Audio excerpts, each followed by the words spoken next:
Hi guys, I'm assuming it's still just people from my friends list on Facebook watching this, but if there are any new people who don't know me, I am the illustrated author, and I'm very glad that you found my video. I hope I don't bore you.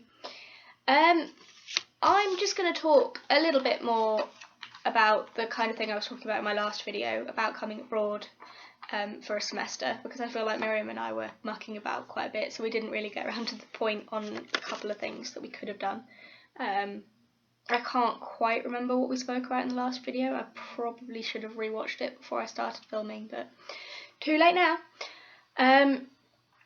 So I was just going to start by talking about the workload that we've got here, because it is much higher than at home, and it is very difficult to keep on top of, but it is getting easier, which is the good news. So hopefully it'll continue to get easier to keep on top of what I've got to do, in spite of the fact that I have now got final proper assessments that are starting to become due. I am still managing to keep on top of it, which is quite nice. So it's nice to know that the regular workload is about the same as the assignment workload. But you get a break from the regular workload for that course to do the assignment workload, which is quite nice. So it's constant level of work rather than a mad dash at the last minute that I normally have at home to knock out the entire thing. And you can twist it so that the different things that you're doing in class work towards that final project, because it's coming right from the beginning. You're handed the syllabus, it tells you exactly when each assignment's going to be due and exactly what they're going to be, and you know that everything you're going to have done during the period from the last assignment being due in and this one being set, that everything you've done in between them is going to be working towards a potential stance that you could take on this assessment. So it's very, very easy to keep on top of what's going on. I mean, I've already planned my second assignment for American contemporary fiction, and I've not even written the first one yet, so I've not even had to hand in a premise for the first one yet, and I know what I'm going to do for the second. So it's easy to keep on top of it if you keep looking at all your paperwork and keep on top of looking through it all on a regular basis, which is something I never did back home. So I'm hoping I can keep this new habit going. Apart from the written work though, there is an awful lot of reading. An awful lot. It's terrifying just how much reading I've got to do, and I love reading, and the things we're reading are incredible. I haven't read a single book that I haven't enjoyed, or a single poem that I haven't liked since I've been here, and I've only read the set texts. I've enjoyed every single moment. I've actually got a new favourite book. Bright Lights, Big City is my new favourite book from American contemporary fiction. It's fantastic. I absolutely love it, although Secret History is getting quite close now. It might take over. So it's hard to keep on top of all of that reading, but definitely worth it. It's definitely worth all of the sleepless nights curled up under the lamp, struggling to keep my eyes open with that extra strong cup of tea to read a few extra chapters. But it's definitely worth it to be here. I mean, I honestly cannot recommend it enough. I know I said this last time, but I cannot recommend taking the opportunity to go anywhere, just anywhere that is offered to you.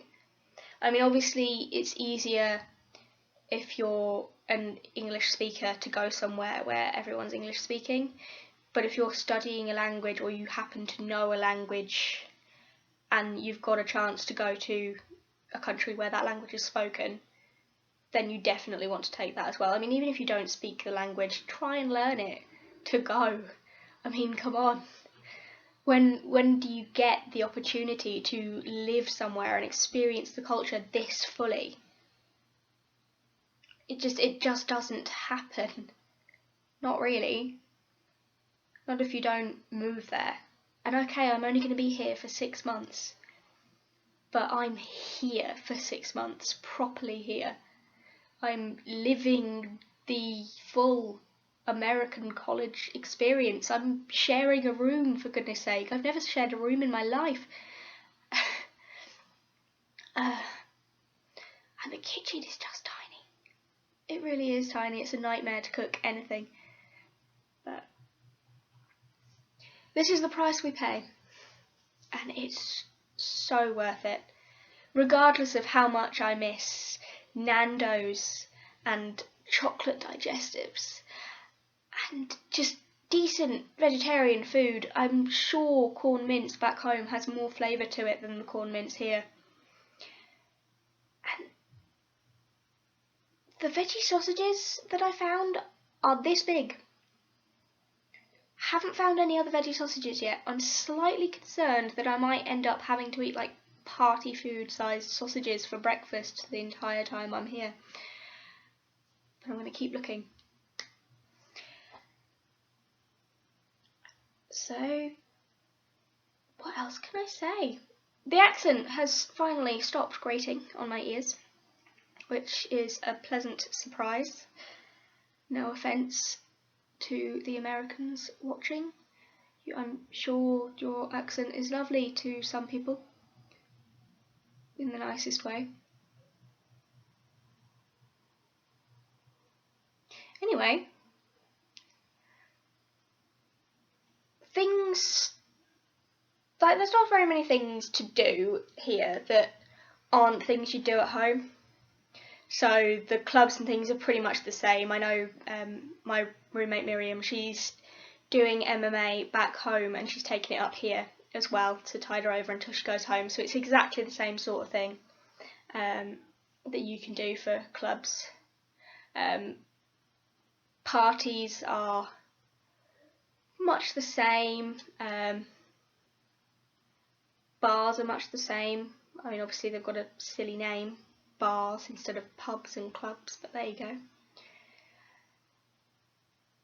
And there's sports games that you can go to, and they're different sports, but I would imagine that the atmosphere turns out to be about the same as going to a sports game back home. I'd imagine that camaraderie between fans, that atmosphere of elation when the team you're supporting is winning, and that group devastation if they lose. I'd imagine that stays pretty much the same universally across all sports, regardless of how different the shape of the ball and the rules of the game in general are. So, for example, in my opinion, American football is rugby for wimps.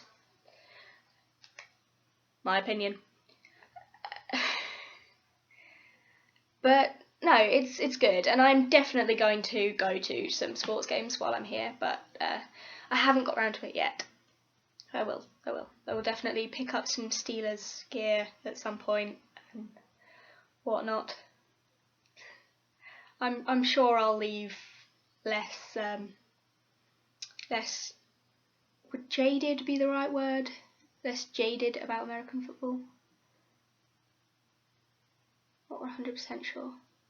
But I'm sure my point is coming across. Yeah. I think I've got across everything I wanted to get across in just 9 minutes. So you might get a really, really short video this week. I think the only thing left to say is I haven't been Skyping my parents enough, and I think that's a common sin for people who go away. It's not that you forget to message home or contact home, it's just everything's a whirlwind and it doesn't quite register until you sit down and grab that cup of tea and put your feet up with a book that, hang on a minute, it's been like 2 weeks since the last time I spoke to my parents. And it does kind of hit you like a ton of bricks when you do realise that. But I'm going to make an effort to talk to them tomorrow, so hopefully we will have an opportunity when we're all free at some point in the afternoon. Well, afternoon for me, it'll be evening for them. Speaking of Skype, Stephanie Swan, I've noticed that you have not Skyped me yet. Tasha Twining has Skyped me twice, perhaps 3 times actually. Yeah, 3 times since I've been here. I'm feeling horribly neglected. You are supposed to be my best friend. Not impressed. Also shout out to Tasha, whose hair is now green. I'm totally stealing that one. Okay, I will probably have a slightly more eloquent video next time, because it won't be I'm bored, I'm going to make a video in the afternoon like this one was. I'll actually plan something to say beforehand. So I will say goodbye and see you next time. Bye guys.